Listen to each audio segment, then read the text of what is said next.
Hey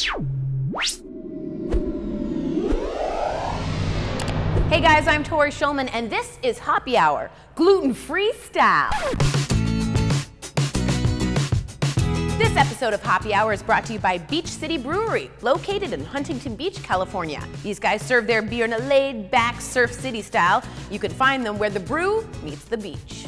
More than 2 million people in the United States cannot drink beer brewed with barley due to celiac disease or a strict wheat or gluten-free diet. Oh, gnarly! But that does not mean they can't get drunk. We're gonna explore some options. Your fun fact for the day is Egyptian pyramid workers were paid in beer, sometimes up to a gallon a day. Our first gluten-free beer is Disembodied Hand. Thank you. Redbridge. Redbridge is made by Anheuser-Busch. It's a lager that is brewed with something called sorghum. Sorghum is an old world type of cereal that looks a lot like corn. This is a nice light copper, I would call it. There's a nice sort of medium thick head. It smells a little malty, really. It has a nice malty smell.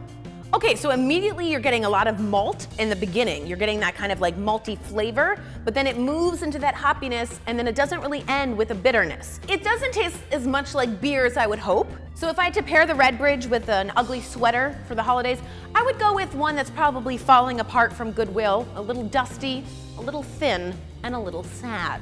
But if you have an issue with gluten and you want to get drunk, this might be the beer for you. It's called Redbridge, and it's actually very readily available for you guys. So cheers to everyone.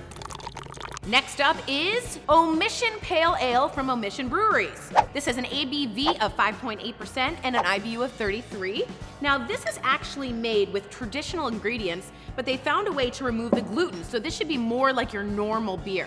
So you get this nice cloudy, sort of warm copper, a little mysterious. It's got a really nice hoppy sense.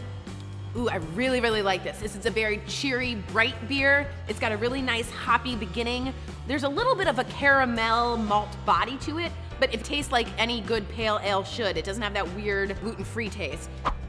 So this is actually really delicious, thirst-quenching session beer, because I could drink a lot of this. If you're looking for gluten-free that actually tastes like beer, Omission is the one. So remember, don't omit the omission. Anyone? No, okay. So if I had to pair this Omission Pale Ale with a ugly sweater for holidays, I would go with one with a tree and bunnies or some kind of animal all over it. There's a lot of energy, a lot of happiness, and a lot of hops. It's Wildcard time from the gluten-free department. Interesting. So you have a really medium to thick head, actually. A lot of lace, which is this lovely white pattern here on the glass. You can't see through it, like my lies. So we're gonna give it a taste. Immediately I'm thinking unfiltered and some kind of non-gluten wheat beer. Ooh, kind of malty. Let's take a look. Interesting, it tastes toasty to me and malty.